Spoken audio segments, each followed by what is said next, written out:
Welcome to my workspace.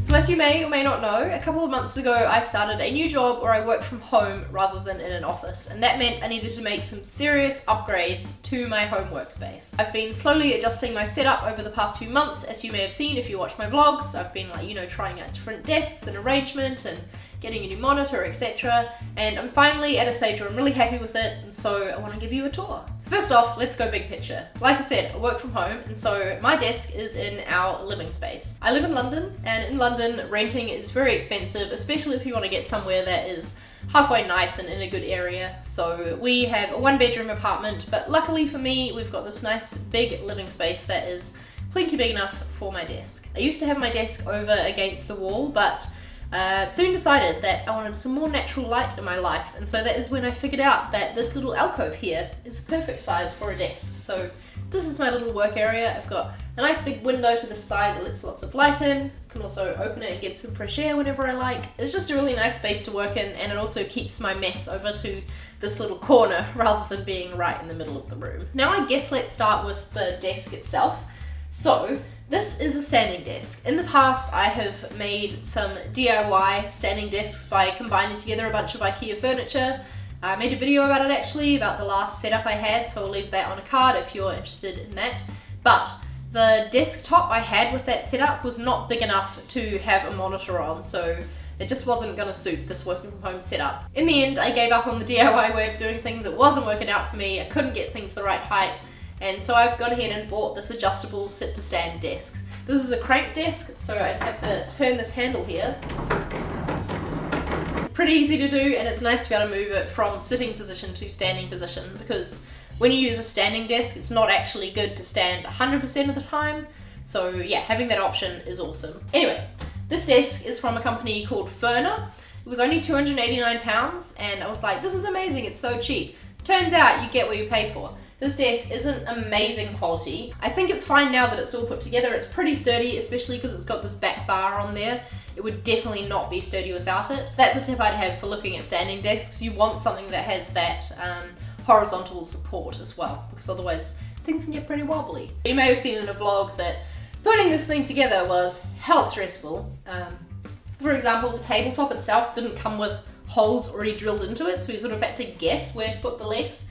And that meant putting it on wrong twice before we figured out the exact right place for it. It's also not something I ever could have put together myself. It definitely required 2 people and having Mark's help with it.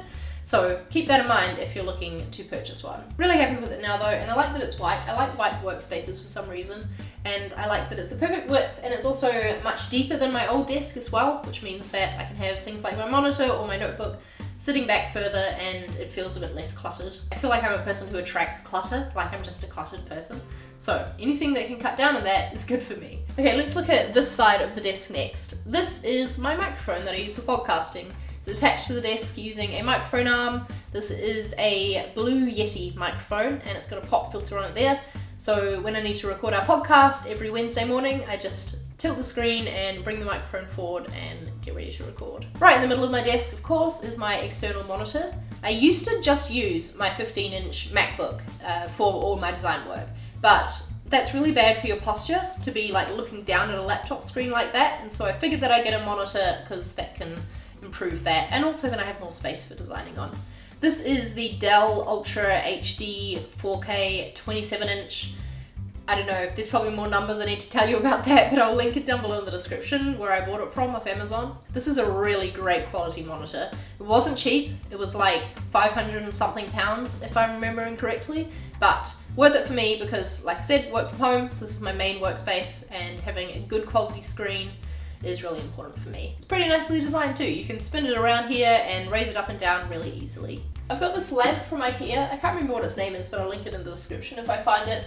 To be honest, I don't really use it that much, but I really like it, so I don't want to get rid of it just yet. My MacBook sits to the side of my monitor because I use an external keyboard and trackpad for doing my design work. These are just the Apple Magic Keyboard and Magic Trackpad, I think that's what they're called. Some people find it a bit weird that I prefer to use a trackpad than a mouse, but I don't know, there's just something about it, I just prefer that way of working, and I guess I got used to it with only using my laptop for so long. When I work, I tend to put Slack and my emails perhaps over on this screen, and then have my actual work that I'm doing on the screen here, so that the two can be kept separate and I cannot be distracted. And it means that if I hear that Slack message alert, I can just glance to my side and see if it's something that I need to deal with right now. Like I said before, I'm quite a messy person. I try and keep this desktop as clear as possible with only the essentials on it, but inevitably by the end of the week it's full again. Right now on it I just have some drafts of a project that I'm working on and also my bullet journal, and before anyone asks, I am going to be doing a more in-depth video about my bullet journal and that setup and how I found using it a bit later on this month, so look out for that. So that's everything on the desk itself. Just want to quickly mention something I'm standing on right now. This is an anti-fatigue mat, and it's recommended to get one of these when you have a standing desk because your feet don't get as sore and it's a bit better on your knees as well, I think. It's basically just a giant hunk of good quality foam, I suppose. This thing cost about £50, so it seems quite expensive for a mat, but I've just found it amazing and I can stand for much longer since having this, so I'm really pleased that I bought it. When my legs or my feet do get a bit tired and need a break, I tend to lower the desk down and just grab one of our bar stools and sit on that for a while until I feel ready to stand again. I do try and stand as much as possible because I do find it's much better for my focus to do that. I don't know, there's just something about it that I feel more in work mode when I'm standing rather than when I'm sitting, which is more of like lounging around relaxing mode. As you can see, there's not much decoration on the desk itself, but I do have a few things on this wall here to the left hand side.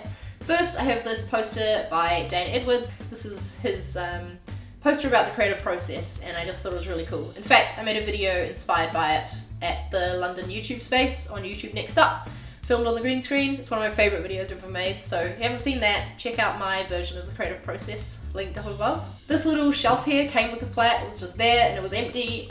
It's a bit wobbly, so I didn't want to put anything that was too heavy on it, but I have inherited these little cacti in pots from my sister who is leaving the country and moving back to New Zealand, so I'm looking after them for her and they sit next to me on my desk.